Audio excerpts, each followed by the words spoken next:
大家好，欢迎收看阿浩见鬼灵异故事系列，我是阿浩，很高兴能通过这平台跟大家分享灵异故事和灵异体验。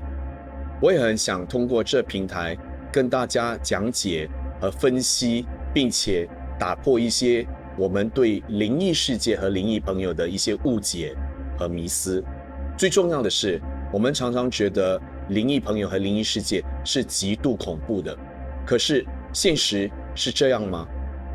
在故事还没开始之前，请在我们的视频点赞我们的小铃铛，那么你可以更快的接收到我们的阿浩见鬼的新的故事。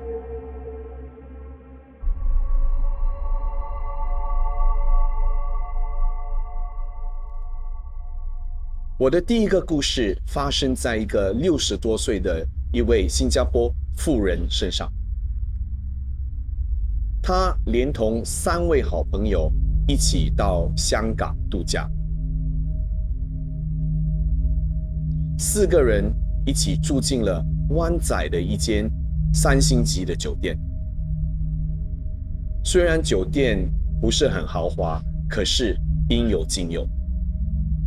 唯独房间很狭小，可是4个人挤在一起还是蛮热闹的。头几天住在里面都还觉得蛮舒心，没有什么特别的事情发生。唯有在他们回国的前一个晚上，我们的主人翁那位60多岁的太太半夜闹肚子，所以她去上厕所。他上厕所的时候，只是把厕所的门给轻轻的关上，没有锁上。可是，在上厕所不到一半，他突然感觉到门轻轻的被推开，然后有一只苍白的手往厕所的方向伸进去。这时候，那位太太就喊道：“厕所里面有人！”这时候，手突然之间往后退，并且把门给关上。太太认为应该是她的房友也想要上厕所，只是没有察觉到他在厕所里面。当他上完厕所出来的时候，他却发现他的3位朋友都在床上睡死状态。那么那只苍白的手到底是谁的？直到现在，他还是摸不着头脑。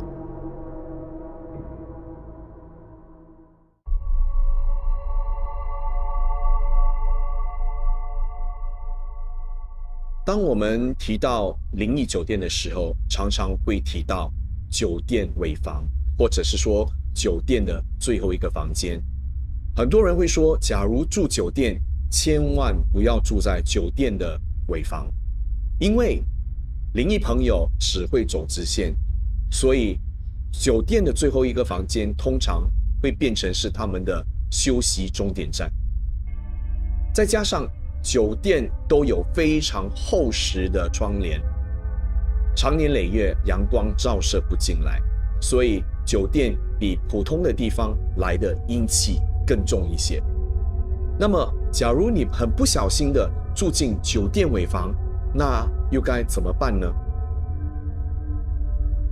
我接下来的故事就发生在巴旦岛的一个度假胜地。主人翁是一个20来岁的新加坡男子，他跟一班朋友来到了巴旦岛参加一个瑜伽的活动。当他在柜台领取钥匙的时候，他惊觉他被分配到了酒店尾房。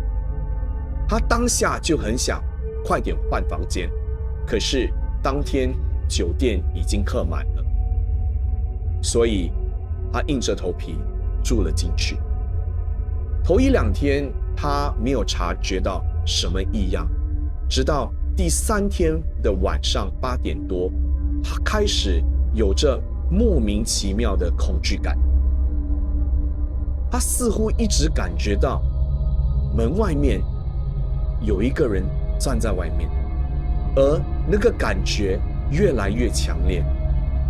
他时不时把门给打开，可是外面却空无一人。有一天晚上，他似乎听到了外面有人在敲门的声音。他立即把门给打开，同样的，外面还是空无一人。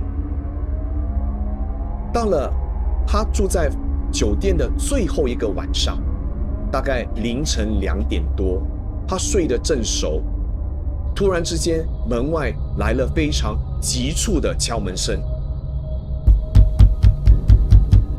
他被吓醒，马上把门给打开，可是外面还是空无一人。他精神状态不是非常好，因为好几天都没有办法好好的睡觉。当他们准备要离开酒店的时候，队友们都在分享他们在度假村拍的一些照片。当他们在看着一些照片的时候，主人翁竟然看到了几张让他毛骨悚然的照片。